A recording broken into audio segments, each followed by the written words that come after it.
Thank you everybody for showing up tonight. We've got a full house here tonight. We had to pull out extra chairs, so that's a good sign. A lot of people want to learn about bird photography. I know we've got some really good bird photographers in here and that, but I'm sure we'll learn quite a bit tonight from Alan. With that, I want to introduce tonight we've got online from Evergreen, Alan Murphy. He grew up as a birder in England and Ireland before moving to the US in the early 80s to study new bird species he was seeing in the States. He took up photography to aid in the identification process. The new passion eventually turned into a full-time career. He now runs his bird photography business and travels 2 weeks every month leading bird photography workshops. He's the author of many educational ebooks and videos, has nearly 100 published covers, including those of National Geographic and Life magazine. He's won numerous awards, including the 2025 Bird Photographer of the Year's Best Portrait. Alan lives in Evergreen, Colorado with his wife, Kim, and their rescue dogs. So, are you guys all ready? Yes. Okay, I'm going to share my screen here, if you don't mind. All right, well, thank you for inviting me over. And I guess I'm somewhat local to you. I've only lived here 4 or 5 years. I was in Texas for 30 after I moved from England. And I wished I'd moved to Colorado 30 years ago because it's unbelievably rich in life and the weather and everything. I mean, I'm just loving it. So, yeah, I do workshops. I'm gone a lot. I'm all over North America. I just returned the other day from doing what I call a chicken run, which is all the upland game birds, the greater, lesser prairie chickens, sage grouse, sharp-tailed grouse, all in Colorado and Kansas. And I just got back the other day, and that was my 3rd year doing that. It was wonderful. So I want to share with you tonight what I consider the qualities that go into making a good bird photograph. And a lot of this stuff you may already know, but it's worth reviewing again. So the first thing I want to go over is, our cameras are now taking 20 frames a second. Some are taking 60, 120. And, you're talking about going to see blue herons. I mean, you could be taking thousands of images of those birds. So what do you do when you come home and you've got so many that look alike and you've got to cull those down to just a few? So I want to talk a little bit about what I do to get down to the few keepers that I'm going to take out of maybe 1,000 or 2 images. Is an example of just a northern cardinal, and there's so many that look alike. So the first thing, after I remove all the ones that obviously the bird is looking away and that there's 0 eye contact, or if I've clipped some of the bird, like the wings or the tail is in this image here, I'll remove all those. And then this one's out of focus, slightly out of focus. So all those are a given. Those go. They're in the trash. I don't keep those. But then I get down to the nuances of what's working and what isn't. For an example, here's a sharp image, nicely composed, of a northern cardinal. But I don't think this image represents that species very well. If you look, obviously the bird is conscious of the photographer. There's some stress going on there. He's ready to bolt because he's laying down horizontally, and you can tell he's ready to take off. So the energy in that image is not something that I would consider a really quality photograph. What I look for in a cardinal image or any species is something like this, where it's more relaxed. The tail is down, the crest is up. He's really not aware of the photographer, and it's, I believe, a much more enjoyable image to view. So that's one of the ways I'm culling down. And I'm obviously, you probably know, let's say Northern Cardinal, for example, if you've got a bunch of those images, the next time you go out, you'll keep only the ones that are as good or better. And that's what I do. And I've been photographing for so long now, I come home sometimes and I just have a few keepers, which is kind of nice. The other things I'm looking for here, we talked about eye contact. So eye contact to me is, there's a rose-breasted grosbeak, and he's somewhat parallel to the camera. But there's a huge difference between this and this angle. It's very, very slight. Now, you cannot make the bird do this, but if you have these images, what I'm referring to is the one that you would pick to frame or to print or whatever would be the one on the right, when the angle of the head is slightly towards the camera. there's a connection there. You can feel that. You can see that there's a communication between the bird and the viewer. And here's another example of a painted bunting singing. Now, if that was my first and only painted bunting image, I would never throw that away. But it is singing slightly away from the camera. And of course, the bird moves around way better. And that is definitely a keeper. But the best image, if you've got a singing shot, is if they're 45 degrees head angle to the camera. So when you're looking through your files and you're looking at all your different birds, these are the stronger images, in my opinion. Here you can see down into his mouth where the voice is coming from. So it is just a better quality shot, in my opinion. Another thing I see here, especially with birds on water, is here's a green-winged teal. And it's a lovely low-angle shot, gorgeous light, and the calm background, smooth background. It's a nice shot, but if you can see, the bird is directly in front of me, but his head is already moving past the camera. And what I'm actually looking for is this. When the bird is swimming from left to right, as in this case, this is the angle right before he gets in front of me. So he is, the eye contact is much better. You can see the forehead in that image. And I think that gives a more three-dimensional image and it connects to the viewer. So again, when the bird is in front of you or it's slightly past, that is not a keeper. In my opinion, it's right before they get to you. And I can show you a better example that when it comes to birds in flight, if you're doing birds in flight. And I do a lot of stuff on my workshops where I have clients taking images. Like we go to Iceland sometimes and the puffins are going one by one, flying past, and we're taking pictures. And I notice a lot of people will continue taking pictures as the bird's flying away from you. And the problem with that is you're not going to keep those images. And secondly, you're burning up time, camera, battery, and card space on images you're not going to keep. Plus, you're not really paying attention to the next bird that's coming. So here's an example of a Eurasian oyster catcher. And that is a keeper. He's coming towards me. So he's getting closer to being right in front of me, which is still a valuable image. And then you get to that frame right before he crosses you. And those are the most valuable positions. Once he's in front of you, it almost has a negative connotation because it's slightly moving away. And then as it moves away, I don't need to shoot this, but these are just for example. So if I was to give these a score out of 1 to 10, just to give you an example, this one here, the first frame on the left, would be an 8, and then a 9, and then a 10. Now that's not considering the wing position. That's just the position of the bird in relation to the camera. And then once it goes past you, it drops immediately to a 5 to 0. All right, I hope that explains. I'm going to talk about cropping and composition, which I'm sure all of you know this, but I'm going to go through it very quickly, just, talking about the rule of thirds, and I'm not going to get real deep into, there's many ways to talk about composition, but for bird photography, we do have an advantage over some other types of photography that I will talk about. So here we have a summer tanager, and this guy is in molt, and he looks like a sangria margarita or something, this gorgeous plumage.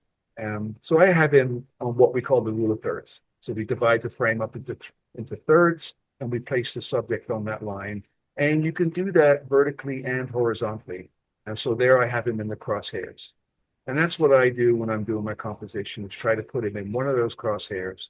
Now, some people may say, well, why don't you put the eye in that crosshair? Well, the eye is such a small percentage of the bird and of the frame that it's not a strong enough element for me to put the eye there. But there are times when I will do that, and such as a portrait shot of an Atlantic puffin, and I put the eye in the rule of thirds in a vertical format image, and that works. Here's some other examples of using the rule of thirds. There's a boreal chickadee hanging upside down on some spruce cones. And we take this up in Alaska. All these images are taken on our workshops. So this one was taken up in Alaska when we do our bald eagle workshop. And I've got him down on the rule of thirds. And that's just a coincidence that the line has gone through his eye, but basically the element of the spruce cones was such a strong part of the image, I wanted to give that a lot of space. Now, in vertical images, I do not put the bird in the rule of thirds left or right, because it is just awkward. especially now it works in horizontals, but in verticals, I center the bird. But you can see here, I do have them on the upper third of the frame, but it's perfectly okay to center a subject, especially when you have this triangular shape of the berries and the bird sitting on top of them, like a little Christmas tree. So for most cases in a vertical shot, I will center the bird. This is a catbird eating berries. Now, when can you move a subject left or right in a vertical? Well, here's some examples. The ferruginous pygmy owl, put this down in South Texas. I put him in the rule of thirds vertically because the perch that he's on is such a strong, gorgeous perch that it balances out the image and it works. I wouldn't put him over on the side there if it was just a little dead stick. But because the perch has such a such a gorgeous perch, I figured I'm going to include that as well. There's another version of a barred owl, and I got him in both the vertical and the horizontal rule of thirds. So that works, pushing them to the side, and you have such a another strong element in the frame, such as this lovely lichen covered tree. Now, when do you center a bird horizontally? Well, there are times when you can break the rules, but here's an example of when you should. When you have, so here's a wood duck, and you center. Now, there is an argument to the fact that his head is turning back towards his tail. So, would you put him left or right? But what overrules that, in my opinion, and you need to look at this in your water shots, is the cylindrical rings that are around the bird in the water. And that forces you to balance that water and put him dead center. To move them left or right cuts off the rings, and it's a little off. So that's one example. Another example to center a bird, if you have a symmetric shape, such as this razor bill coming in. And I did many of these shots where they were coming onto the cliffs, and I chose this one because the head was slightly tilted, rather than having a completely balanced image there. The wings and tail and the feet, make you want to center it, and then the nice tilt of the head really worked out well. Another time you can center birds is if, in this example, redneck grebes, and they are calling at each other. And so the power in that image is dead center. It's where they're communicating. So it wouldn't make sense to put that left or right either. So there are times when you can center subjects. And then here's a black-legged kittiwake that was on a rock island, and it was just self-framed. It landed there. And where else would you put that bird with dead center? And basically because the beautiful rock formation is framing it. So it kind of screams to be put in the center. All right, moving on to, I get asked this a lot, is what is the best wing position when you're doing birds in flight? So I'm going to talk a little bit about that. So here's an example of a red-tailed hawk with its wings down, and that works great. And then here he is with the wings up, and that's also wonderful. What does not work for me is a mid-flight pose for two reasons. One, you're not really showing off the detail and the primary feathers and the color. You're not seeing that. And it's different for each species depending on their plumage. And also it does create a shadow across the body of the bird. So I think the other two versions are better. Now, which is better? That depends on the species. Here's an example of the broad-billed hummingbird in Arizona. Wings forward and wings back. Both gorgeous shots. What doesn't work is this. And I see people posting this kind of stuff all the time, but it looks awkward to me. It doesn't really do the bird justice. Now, if I had to pick out of the other two, which is stronger, the wings are somewhat translucent, and that's lovely. You can see that. But because the bird is all iridescent through its throat, head, and chest, that I think the wings back show the bird's plumage better. So the middle image there, the wings back, in my opinion, would be the stronger image. And of course, here's some examples. You've got a red-winged blackbird, wings up, and then almost wings down on the right. But because it's called a red-winged blackbird, the right image shows off its namesake, with the epaulets really showing the red. So in that case, that would be your stronger image. But I wouldn't throw the other one away either, right? Here's a green-winged teal. The wings up on the left, that's a gorgeous wing stretch image, and definitely a keeper.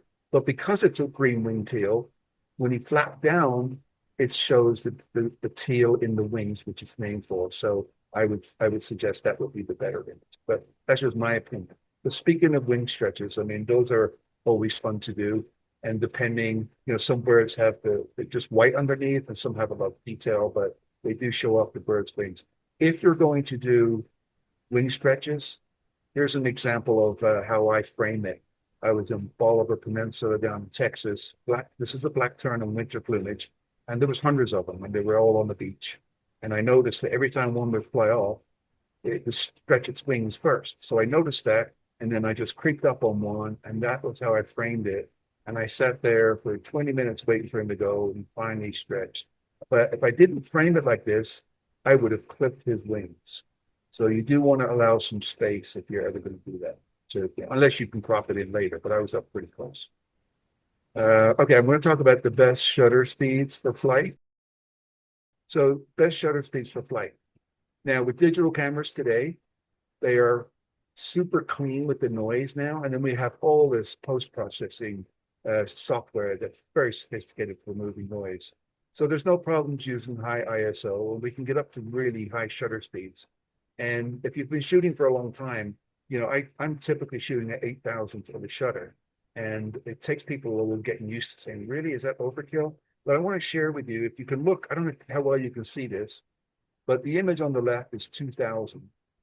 And then you go to one over 3,000, 4,000, 5,000. You can see the difference in the wingtips. And this is why I suggest 8,000. It's got nothing to do with the bird itself. It's to do with the primary wingtips because they're moving so fast. You can get a decent shutter speed or clean, crisp, sharp image of a bird, even a songbird at 2,000. The head and the body will be sharp, but you get a lot of movement in the wings. And some people say, well, that's a sense of movement. Well, if I'm going to give a sense of movement, I'm going to slow the shutter speed down quite a bit to get the wings actually moving through the frame rather than just bad technicals. Okay. So 8,000, and I want to show some examples of what that looks like. Here's a Gambel's quail in Arizona. I don't know if you know how fast they fly. They're like little bombs, and boom, few flaps and they're gone. And but 8,000 of a shutter will freeze anything. I did this broad-billed hummingbird in Arizona. There's no flashes on this. This is ambient light, but 8,000 shutter freezes the wings of a hummingbird, and it doesn't cost you anything. If you're in good light, obviously it's easy to do.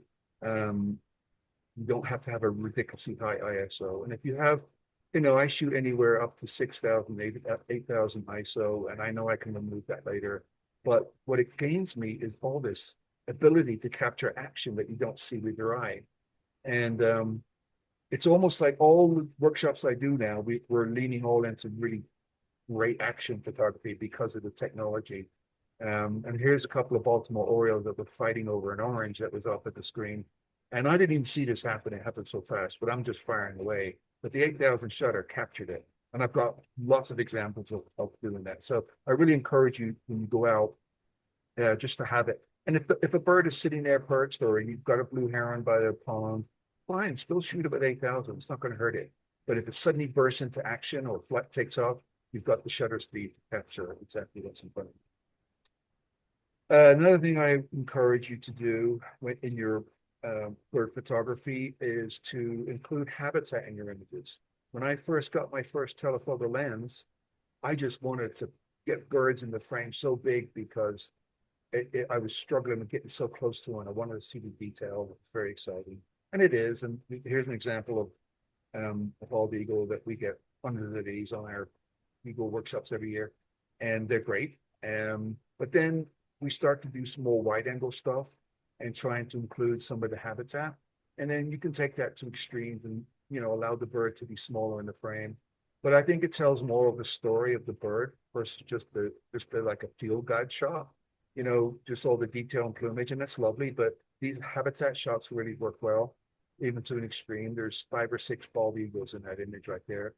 And it just shows their domain and how vast their space is. And, and they're tiny in the frame, but it still tells you where they live.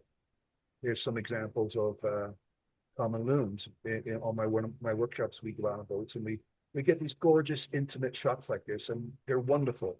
But we'll also go out at 4 o'clock in the morning before the sun gets up and follow the loon family around while they're feeding and get these gorgeous shots of them with the sunrise. And then sometimes, on a foggy, misty day, which is what you would associate with a loon on a lake and hearing them call in the distance. So I try to include habitat, which means carrying a couple of lenses around. But it's definitely, I think, adds a lot to your portfolio.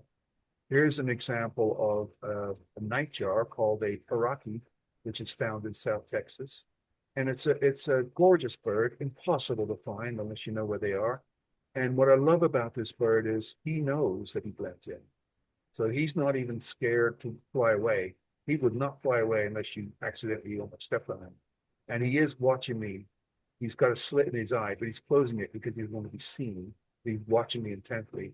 And I find that awesome that that bird knows that when he lands, he blends in. He's so aware of his own plumage. It's incredible.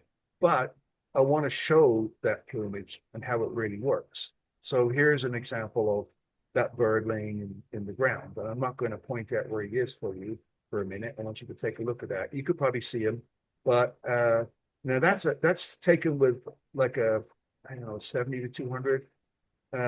So it's pretty much zoomed in on his area. But if you were standing 10 feet back, you would never see that bird.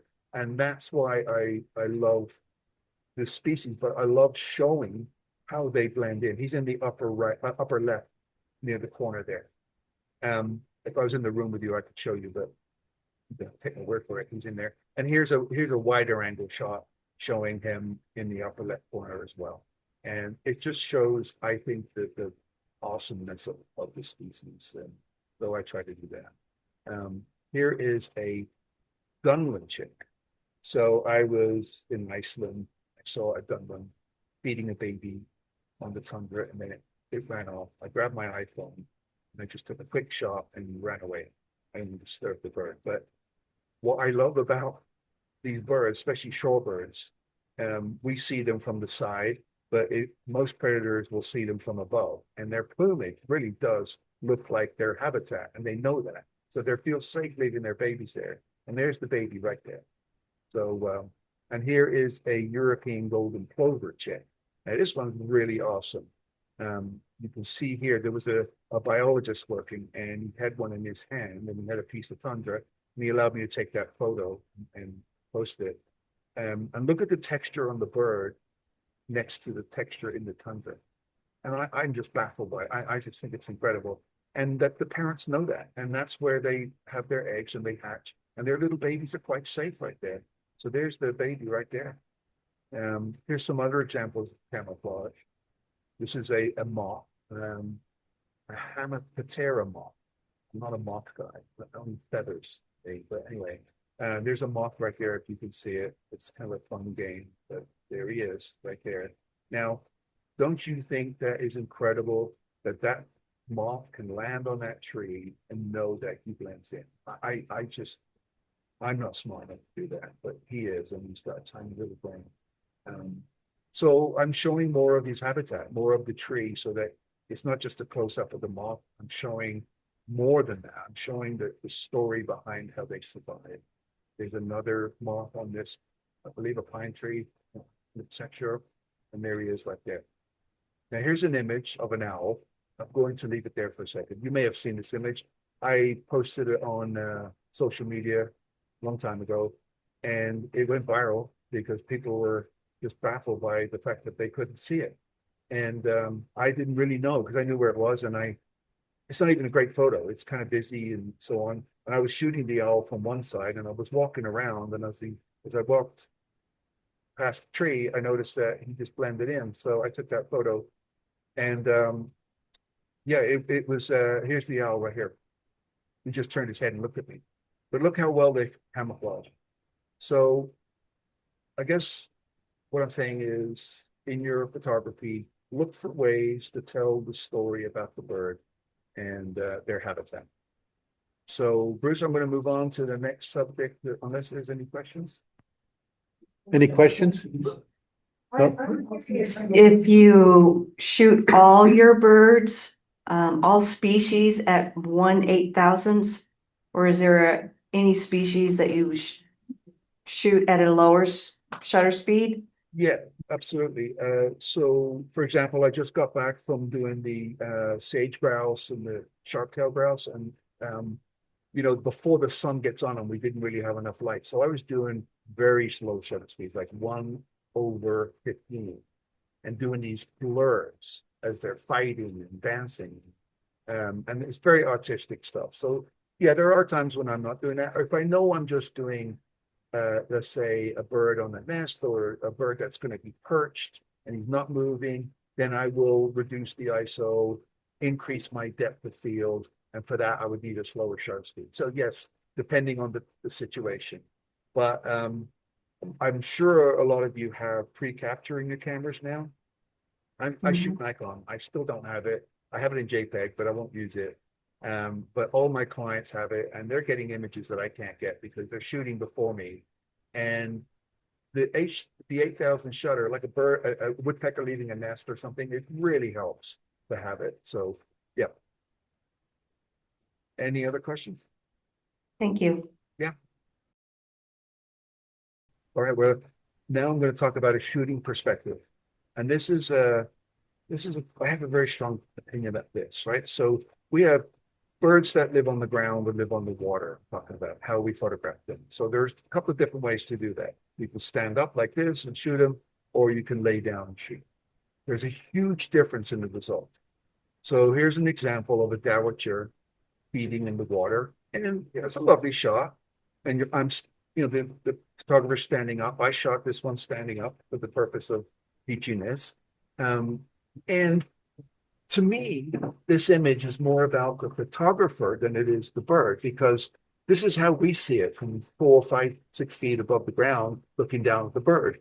And that's how we shoot it, and we show it to everybody else. And it's really about the photographer. But when you get down low, here's the difference. Same bird in the water feeding. Now you're in their world. And the difference is, this is how the birds see each other. Okay. So that is very, very intimate. You're bringing the viewer into the world of the bird, right?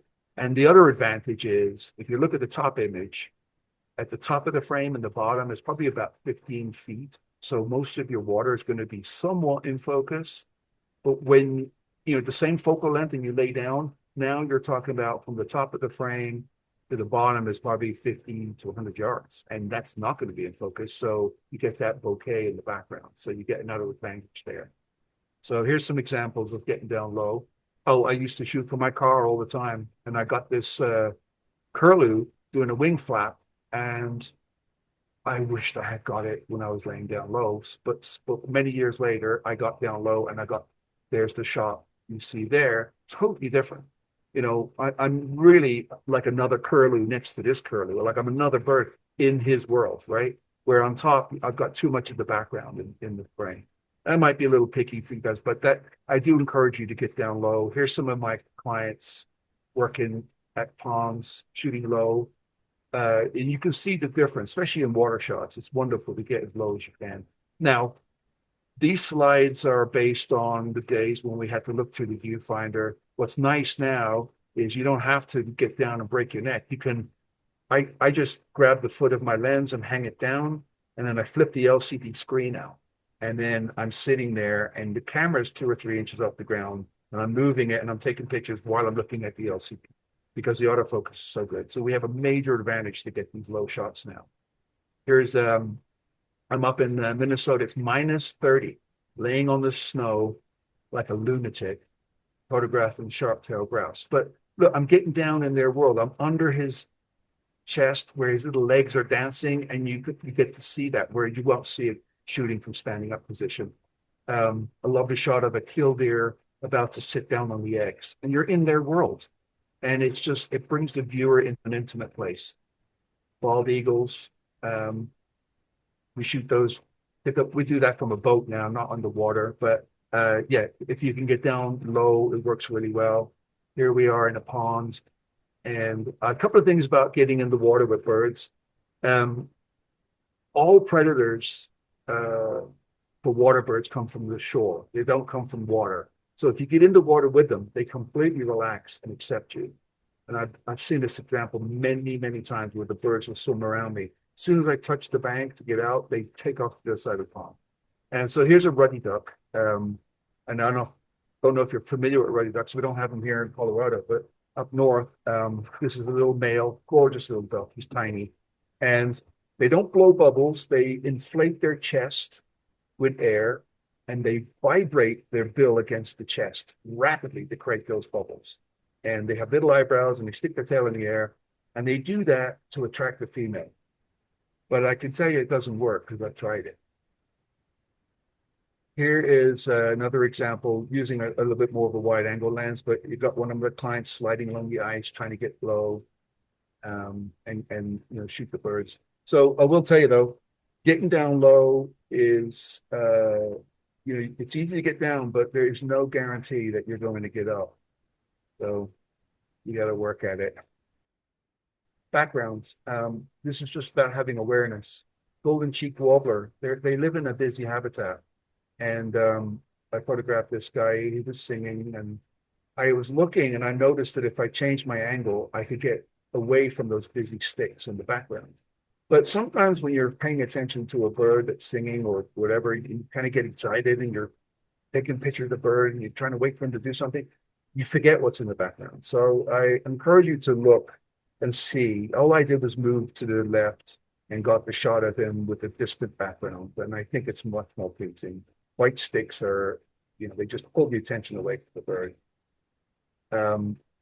Here's when I lived in Houston, it's in my backyard, an example of a blue jay on a branch. And if I wasn't paying attention, they've got that big half a tree and half a green background. And, that's not a pleasing background. All I had to do, and I did this because I was paying attention, was take 1 foot step to the right, and then I was able to get him without the tree there. So it makes a huge difference. So I do encourage you to look at your backgrounds and make sure you're not having something very distracting or busy. Now, there are times when busyness works, as in this example, it's a red-tailed hawk in the fall. And what works about it is that the busyness is equal all the way around the frame. There's no black spots, there's no white spots, there's nothing that's just stealing your attention. And it does have a lovely, pleasing feel to it. Here's a scarlet tanager I photographed. Cloudy day, right? Sunny would have been a disaster. There would have been so many shadows in the background with the leaves and everything else. But unfortunately, it was a cloudy day, so the light was soft. And that works because there's even amount of green distributed around the frame without any black or white spots or anything distracting. So there are times when that does work. Finding an image within an image. This is something that a lot of people don't think about, but I'm going to share with you an example of that, which is, I've been doing bald eagle workshops for like 15 years, and I've got hundreds of thousands of images of them, and I'm very picky, but the wings are clipped on that one. So I've got many that are not, so that would be a throwaway. But before you throw away an image, look to see, is there another image within it? So for example, this image here you can see is, an eagle coming in to grab a fish. Well, here's the crop I pulled out of that, okay? Now you got this intense, intimate view of the subject going in to grab the fish. It's the intense stare, the claws are out. You've got this C shape of the body and the head and the claws. And then you've got a nice soft out of focus background that's got an even amount of blue throughout. So all that I think that's a lovely image, but it came out of that.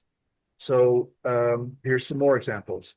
Here's another bald eagle image grabbing a fish. Yeah, the horizon's screwed up, and that's easy to fix. And, when you're shooting the same subject many times, you get really picky. As I did in this example, is the bird's right wing is gorgeous. His left wing is a little bit more folded in. And if it was my first bald eagle image, there's no way I would throw that away. But because that wing is not as nice as the other wing, I have many that are nice, so I would keep that. So this would be a throwaway, except I looked at it and thought, okay, let me crop that. And I have no problem cropping, not when we've got 50 plus megapixels. So now you've got the bird grabbing the fish, and I just a vignette of what he's doing, right? From that to that. So look for those images. Now, here's another reason to have 8,000 shutter, because 2,000 would capture that bald eagle grabbing the fish, no problem, but it wouldn't freeze the water. And you really want to get your water frozen crisp, like it's been done with strobes. It's really dynamic. So that's another reason to go with 8,000. Sometimes we throw out fish for the eagles and the gulls would come in. And this is not even a good image. You've got the wings are awkward, one's clipped, but then just looking at it again, and you see how the 8,000 shutter is frozen that water all around. I mean, it just adds a lot of drama to the image, and then bringing the viewer in. Okay, so go back and look at all your images before you throw them away and see if there's something exciting in there. I get asked a lot about including, when do you include the reflection of a bird if it's on the water?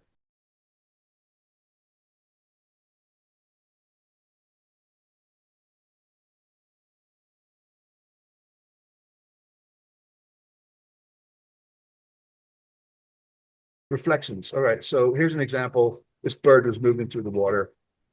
When I'm photographing, I'm making sure the eye is focused and I'm not paying attention to anything else. But when I get home, I look at all my images, and you may not pay attention to this, but you want to look at the reflection. Do you include it? Do we not include it? Well, here's my rule of thumb. The one on the right, this is a female goldeneye. The one on the right, if I can ID the bird by the reflection, I'm going to keep it. There's no way I can ID the bird on the left from that reflection. It's a mess. So I don't keep it. I don't think it adds anything. Unless you're doing something artistic and that's a different story. But for just general purpose, I would pick the one on the right. Now, a little bit about reflections. Again, when we're focusing on a bird, this is a Wilson's plover, and I'm laying down the beautiful little shallow ponds, and I'm focusing on the bird. I'm not really paying attention to the reflection because you don't. You're shooting the bird, and the reflection just is a benefit, comes with it. And by the way, the lower you get to shoot these birds, the harder it is to get a clean reflection. If I was standing up, the reflection would be traveled over maybe 4 or 5 inches of water. But when you lay down, the reflection travels over maybe 3 or 4 feet of water. And that's hard to keep 3 or 4 feet of water from moving. So it is difficult. But anyway, my point is when you are doing something like this, pay attention that you don't clip off the head or the reflection, right? So you want to move back. It's nicer if you shoot smaller in the frame and then you can crop it in later. And so if you are cropping it in later, here's a little rule that I go by. The distance from the bottom of the frame there to the head of the reflection, I double it on top. So I give more power to the actual bird itself versus the reflection. Okay. All right. Now, I am known for some of the perches that I use for photography with birds. And I want to talk about the value of a good perch, because it's easy to get a bird on a big fat stump. I mean, all birds will fly to the strongest branch on any given situation. It's just for safety. That's what they do. So it's easy to get them on a big stump like that one on the left there. This is an eastern phoebe. I was setting up perches for kingfishers, and there was a little phoebe kept landing. I took pictures of them. But that perch on the left it's a nice piece of wood, but it's overwhelming. It's just bigger than the bird, And then another perch, second one from the left, was for a kingfisher, waiting and go on that one. And yeah, it's better. And then you keep moving right. But to me, the smaller the diameter of the perch for any given species is just sweeter. It's just so much nicer. And it is harder to get, but it just really complements the bird. So how do I decide on what size perch for what bird? And you may do this around your bird feeders, if you've got jays coming in, or little chickadees, different size birds. I go by the diameter of their feet, their grit. So each bird has a grit. And you can almost kind of imagine what that little grit would be, what diameter of a branch. And that's what I put out for the birds. So I try to get something complementary. That's an orchard oriole, by the way. So here's some examples of perches. And these are all perches that I've introduced. And I think it makes the image. So up the upper right one is a pine grosbeak. They go to feeders at my friend's house in Alaska, and I take the clients there, and we'll put out the pine branches and the snow will land, and I think it makes and it's an appropriate perch for that species. You've got down on the bottom right, I put the feeder near the cactus, and the Gambel's quail were getting up there, and I just think that's the ultimate Gambel quail image on a prickly pear. And I mean, there's different examples there. I find that so much fun. So if you're going to create a really good portfolio of birds, don't, try to get away from a dead stick. Try to introduce perches and around your feeders. I mean, I'm really kind of obsessive about it, but I don't know what level you're at, but I find it like it makes a much prettier image. And I don't mind sharing with people that I do it. I set it up. And I do have a lot of natural ones too, but you can wait a long time if you want to get a really attractive bird on an attractive perch, because they go all over the place. But anyway, that will add a lot to your portfolio. The other thing you want to add to your portfolio of bird photography is pictures of birds landing. Okay, so, and there's all varieties of that. There's a northern flicker coming to a nest hole. You've got, there's just different scenarios. I've been doing this a long time, so I've got a different variety of that. You also want to get pictures of birds taking off. And this is where you guys with pre-capture will have an advantage over me, because the human brain can't react to what we see quick enough sometimes with wildlife. I mean, especially ducks bolting out of the water, they're so fast. And I've gotten lucky sometimes, but if you've got pre-capture, it's like cheating. I mean, it's unbelievable technology. So I am chomping at the bit for the next Nikon camera to come out with that with RAW, which it will, but it's always later than everybody else. So yeah, you want to include those into your images. And when you're doing birds in flight, we call these top shots, which are, you can't make the bird do this, but if you're shooting birds in flight and you happen to, the bird does a twist or banks or turns, you get that top shot, that is a very valuable flight shot for you, because that shows all the plumage on top of the bird. It's all the primary feathers. It's a banking shot. It's wonderful. So you want to include those if you're out there doing that. And then, of course, the bottom shots, which is the underside of the bird. That works just as well. Some birds look wonderful underneath, and some are different. For example, Pyroluxias, there's a desert version of the cardinal. And many doves have red under their wings, but you never see it unless they're in flight. So those can be valuable as well. Always trying to get two of the same species in a frame. So here's examples of that. Just, two of the same birds. The editors love this, the magazines, calendars, that all works really well. What's even more valuable than that is if you can get two different species together. And that's not something that you can make happen either, but it's out there. And if you can capture it, it's really good. For example, the upper middle one, who would have known how tiny a Ladderback woodpecker is? Because you can see it on its own or a photo, there's no reference. And he's sitting next to a white-winged dove. You can see how tiny he is. And I was telling you about the Pyroluxia. That's one up there on the upper right with a cardinal. That's the eastern version and the western version of the cardinal together. So that's good. You got shorebirds fighting down there. So yeah, different species, add those in your portfolio. Male and female together, always a seller if you're selling your images. That upper left of the geese, after the sun went down, the sky was red and the water turned pink. And what's nice is, this is in the winter, the snow geese pair up in the winter. They choose their partners in the winter for the fall and spring. So that image is sold as a Valentine's card many times. Bluebirds, everyone loves bluebirds, males and females. I personally love the lower left image of a male and female yellow warbler baby together. And again, that's 8,000 shutter. If I zoomed in, you'd see the splashes, but just an intimate picture of the bird's life. Adults with young is a huge seller because you're talking about the babies. So anytime you can, I don't shoot nests per se. I don't go near them, but if it's a safe situation, it's okay, I will do it. So none of these birds are known I was there. The loons are amazing parents, absolutely incredible. They spend probably 80% of their life raising their babies. It's quite incredible. So bringing the viewers into that was always wonderful.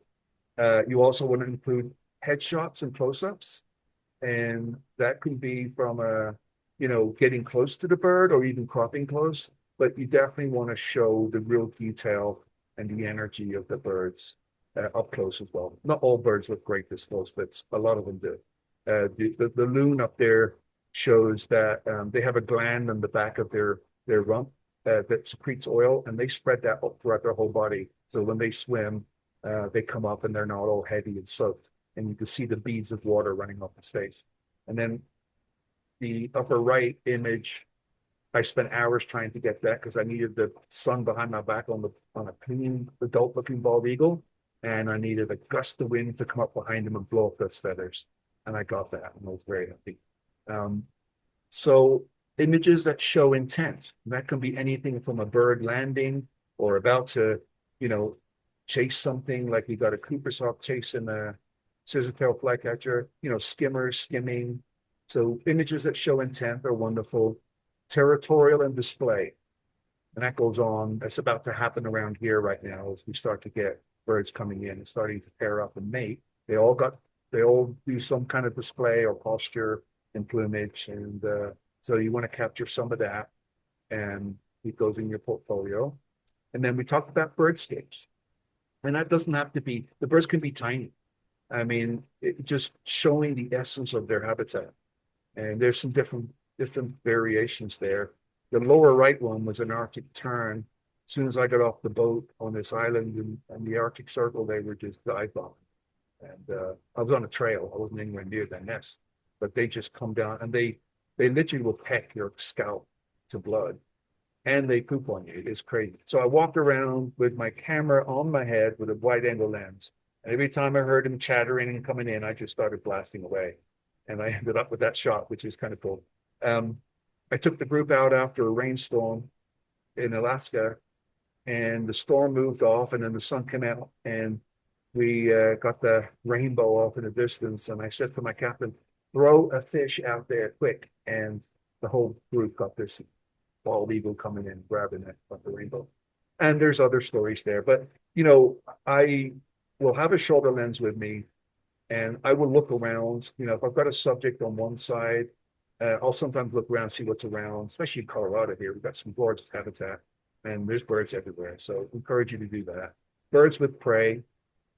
So, this is not everybody's cup of tea, but this is real life. This is nature. And sometimes you'll get to document it. So birds that have captured things, or, document that and put that in your portfolio. It works well. Birds with insects.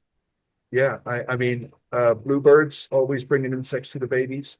So that mountain bluebird there, all I did was set up a little perch near the box, and it landed there before it went to the nest box. So it's, and the bottom, the roadrunner, you may or may not know this, I've been photographing them for years, but when they're looking for a female, if they hear one, they always bring them again. It doesn't matter what it is. It'll be a stick or a lizard, whatever they can find, they will grab the nearest thing, a cigarette butt. It doesn't matter. They run up to him, give him a gift. And he grabbed this monarch butterfly. So I was happy about that. They don't eat monarch butterflies, no birds do, but they do make an attractive gift. So, including that, birds with fish, if you're on the coast, but you're not around here. Well, I lived down on the coast for years, so I got to play around with a lot of different shots there. Kingfishers, loons, grabbing trouts.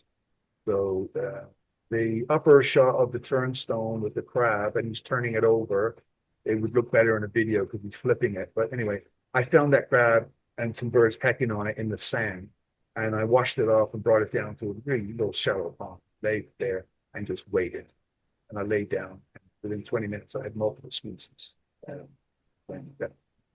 lower left shot of a kingfisher on the water is something I do I do kingfisher workshops every August on some private property up here in Evergreen. And so we do that for the group, and that's fun. Birds singing. And that's happening right now. You know, you probably are aware that everything is almost a month early. Not necessarily the migrants, but especially the resident birds. Everything is bloomed. So if the trees are bloomed and the flowers are out and then the insects are out, and that's what they feed on. So I'm expecting an earlier than usual nesting season. So, and of course, the males are always singing and defending their territory and so on. I take the groups out and we photograph these kind of things, which I think is wonderful. Birds fighting. This happens a lot. And this is a definite reason to have 8,000 shutter because you won't believe what birds do to each other when they're fighting. And you won't see it with the human eye. But you're firing off 20, 30 frames a second at 8,000 shutter. You're capturing stuff that no one else has. So I really encourage you to do that. Birds bathing. Again, 8,000 shutter is what captures the movement of the water beautifully, like the lower left. It's got a necklace of water around it. And then I'm going to finish up with the one that sells the most, which is cuteness, which is basically anything that's cute, baby birds. Editors love this, the little baby screech owls looking at a nest hole, and the little baby gamble quail with their little tiny tufts that just starting. They're just adorable. And up there is a redhead duck with a little rule of water on his bill. I mean, don't need 8,000 for that, but it's definitely something you want to add to your portfolio. So I'm going to wrap it up. Just I want you to know I have tons of ebooks and videos on how I do everything. If you're interested on my website, I do the workshops, and I go everywhere, all over North America. I don't go international anymore, not since COVID. And I teach all that. And I do workshops up here in Colorado in November, all the Colorado birds every June. And then I do my Kingfisher workshops in August. And I think that is it. I'm going to end there and just want to thank you for spending your time with me. Thank you, Alan. It was very informative. They're applauding, but you can't hear it because the microphones cancel it out. So any questions? Yeah, I got a question, Alan. With so many birds light in color or white, not to blow out feathers, how are you metering your camera? That's a Spot great question. metering or?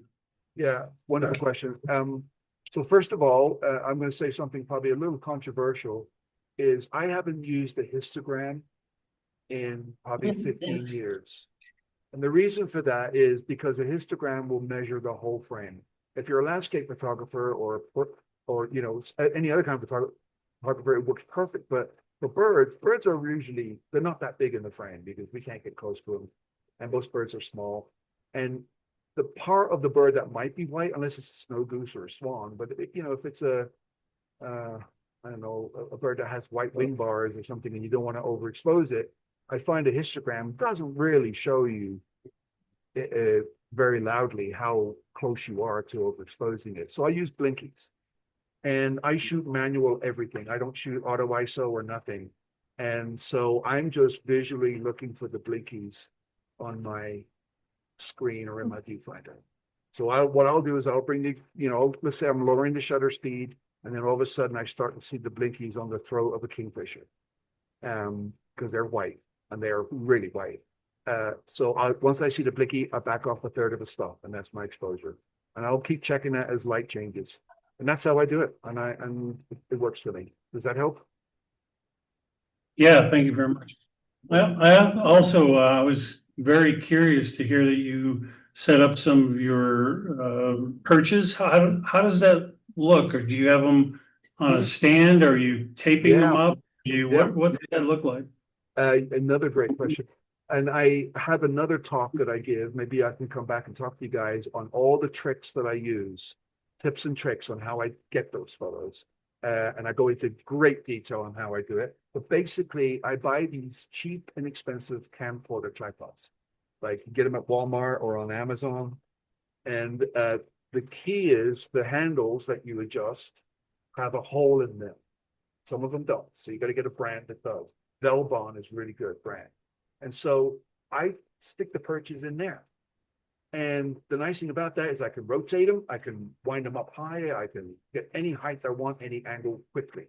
And they're out of the frame when I'm taking it, obviously, but if I can put those next to a bird feeder very fast and it works. And I've got, you know, I go to different locations from Alaska to South Texas, and I keep them on location, so I have them by the blinds. So, yeah, I'm not to sell anything, but my ebooks and videos also have all that information showing you exactly how I do all these, you know, presenting it to the birds and how I get them on there and how I trim the perches. It's a big deal to that too, to make sure that they're, you know, it's attractive. Are the perches from natural materials or are some of them artificial? Never artificial. Never. So the first thing I do when I go on location, so for example, I just was in Northwest Colorado up in Craig, and there was some western meadowlarks and Vesper sparrows singing. What I do is I look around, see what the habitat is and what they're on. And they're on sagebrush. So I cut a sagebrush and trimmed the branch up so it was kind of nice. And I knew where the bird's going to land because I know their behavior. I know where they're going to fly in, and I created a gap for them. And that would go in the tripod. It would go right in front of the background that we wanted. And we all got the shots of that. So I never use anything artificial. I just think and I don't use anything that's not appropriate for that species. Like I wouldn't use a mossy stump on for example, a scale quail, which is found in the desert. The two wouldn't go together. And definitely not anything plastic, because if you zoom in, you're going to see that it's not real. And I think that's a deal breaker. Could you touch a little bit on your post-processing? Yeah. So I'm not a big elaborate processor. I don't do a lot, and I don't work in multiple layers as some people do. I'm 60% creative brained and 40% technical. So I get it, but I don't. So basically I use Camera Raw. The key to Camera Raw, if you're using it in Photoshop or in Lightroom, it's defaulted to have the profile standard. So when you put your image in there, it already has pumped in some contrast, saturation, and depth. I changed that immediately to camera flat or camera neutral. That's the biggest key I could tell you. And that will look more like your raw file than anything else. And then you add your depth by different ways.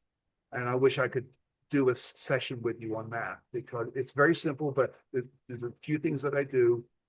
And then it goes into Photoshop, and depending what I need to do there's a few tips and tricks I could teach you. But as far as adding depth to an image, you know, I go up to filter image adjustments and look at the slider and make sure that I don't have anything blown out, which I usually don't when I'm processing raw. But to add the depth, I never take the black slider and move it over, because it muddies everything. So I go into what we call selective color, and in there, it will give you a drop down of all the different colors and tones, including gray and black. Those two, I will add more black to the blacks if I've got something washed out, or if I just want overall depth, I take the neutral tones and add black to that, and it only adds it to the neutrals, doesn't mess with the blacks or whites. Really hard to explain just talking about it. I'd love to show you it, but and I don't do much saturation, so I'm pretty simple with my processing. And of course, I use Topaz for noise reduction on almost every image, even if it doesn't need it. I do find that just a slight bit of sharpening can really add a lot. You can look at an image and go, that's quite sharp. Put it in Topaz and do a very minimal amount, and then watch it pop and be like, oh, I thought that was sharp. And that looks really good. But I don't like to do anything that starts to look synthetic or overdone in any way. So yeah, I kind of keep it simple. I don't have any videos or ebooks on processing because I'm not an authority on it, and I certainly didn't keep up with the technology changing so much. Because what I did 10 years ago, I don't do anymore. Thank you. Yeah. So you said that for noise reduction, you use Topaz Denoise? Well, that I what- used their AI studio, and Okay. yeah, because they're not supporting the single like denoise and sharpen. They're not updating them anymore. So I bought the AI Studio and it's wonderful. And they're sharpening. Once you go into sharpen, it has a lot of different options. You know, motion blur, but there's one called natural. It's wonderful. And you barely need 1, 2, 3 little %. And that will clean up the pixel beautifully, but it also removes the noise. So it's a one-stop thing. Most people, when I sit down with my clients on my workshops, let's say we get rained out for an afternoon, we'll do that. And it's amazing how people go over the top with it. But some people, instead of zooming in and really looking at it in the fine detail, we'll just look at it visually overall, and it gets crispy and synthetic and blocky, not very attractive. So less is better. Yeah. Any more questions? Any questions? Yeah. Got one. Focusing on a black bird with black eyes, with trying to get the focus on the eye doesn't work very well. Do you have any tricks on focusing that kind of situation, particularly if it's in flight? You would have to bring that up with you. You know, whoever invented the eye tracking focus on birds, I want to buy that guy a beer. I mean, it's unbelievable. And I've hardly ever seen it fail. I was just photographing the greater sage-grouse. So when they do that display, their head literally disappears into the top of their head for a split second. And that focus was still waiting for his head to come up. I'd have to do a thing. It's almost like cheating. But there are times when I have been photographing a bird that has black eyes and a black head. It'll stay on it if there's nothing else competing. But if there's a notch in a piece of wood or some texture in there, it will change it. So in that case, what I will do is go to single point, and I have that programmed in one of my programmable buttons on my camera, like my F1 or whatever you call it. And I hit that to single point, and I just move that to the eye where it doesn't have any other options to go anywhere else. And if that doesn't work, then, excuse me, I'm from old school. I was shooting before we ever had autofocus. So I'm still pretty good at manually tweaking it. But it's very rare, but there's no magic trick to making that happen. Sometimes you just got to spray and pray. Yeah. The focus is always going to be adjusting. If you just fire off 20 frames, it's adjusting, it's trying to find it, and one of those might be sharp. I liked how you touched on, not shooting from 5'9". But what I have noticed with small wildlife, and I'm not a birder, so I don't shoot these, but if you lie on the ground and shoot, say, a fox or something that small, it starts to drive me insane that you're running the horizon line right through the animal. Do you have any tricks that you use? That's a really good point. And that's not going to happen every time. It just depends what's in the background, right? If it's a hill or a mountain, you don't have that issue. If you're on the shoreline, maybe, so it just depends on the situation. And in that case, you have to make a decision. You want to raise your lens up higher to get rid of that horizon. And there's no problem doing that. Because, I mean, if you're 6 inches off the ground or 2 feet, there's not a dramatic difference depending how far away the subject is. But if it's going to save you from having an horizon cut through your subject, I definitely would make that change. Yeah. And that's good that you're paying attention to that background. That's what a lot of people don't see till they get home when they're like, so that's good. Or wait till the fox moves. Any other questions? I don't see any coming in from online. And you'd mentioned that, and I will ask the question, Alan, sounds like you made an offer to make a couple more presentations to us if we need to. Absolutely. Yeah, I do at least one of these a month, and I enjoy it. I love giving back and sharing it. Everything I've learned from other people, and absolutely, yeah, I'd love to come back. And if we do that, remind me that I've already done this talk, and we'll do the one on all the tips and tricks that I use to get the bird photographs, and it's a lot of fun. Sounds like people would like a post-processing one too. If you- Yeah. Yeah, I have seen his presentation on purchase. You can't get a video or an ebook that comes close to having the gentleman himself saying, this is how you do it. yeah, it generates a lot of questions, and so yeah, I'd be happy to do that. And I've had so many people get back to me later and say, I tried that and I did this, and they're so excited, and that makes my day. So Well, birds are hard to photograph and add some advantage to yourself. That's the way to go. So yeah, if we do this trip to Belmar, again, the weather may be not great on Saturday morning, but if it's either Saturday or Sunday, we'll definitely try that laying on the ground. It may be a little bit chilly, so maybe bring a blanket or something like that, right, for the no, you don't bring you bring someone to pick you up after. Something to sit on is all I have to tell you. there you go. To get down lower is yeah. Terry has some amazing bird photos in that, very recent ones that you have that are amazing. Very good. Guys, I would love it if you guys would sign up for my newsletter, because I put out a newsletter every month showing all the latest photography tricks and updates and stuff like that.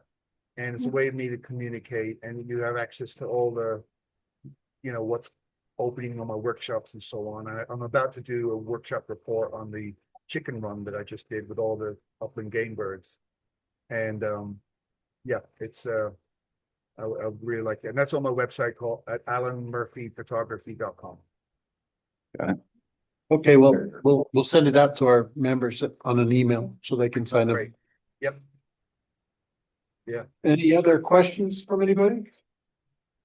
Oh, I want to thank you, Alan, for taking time. Appreciate it. It was Thank you. excellent. Yeah. We have Yeah, now have a lot of, now I know all my bird pictures don't work out. Yeah, get out there. But all right. Well, thank you guys, all of you, for your time and allowing me to be in there with you. And you can always reach out to me personally by email if you have more questions. Thank you. Okay. Thank you. Thank you. Thank you very much. Have a good day. I'm gonna log out and let you guys carry on. Okay, thank you, Alan. Have a good evening. Bye-bye. Bye. Okay, for those of you at home, I will Right. have a good night, everybody.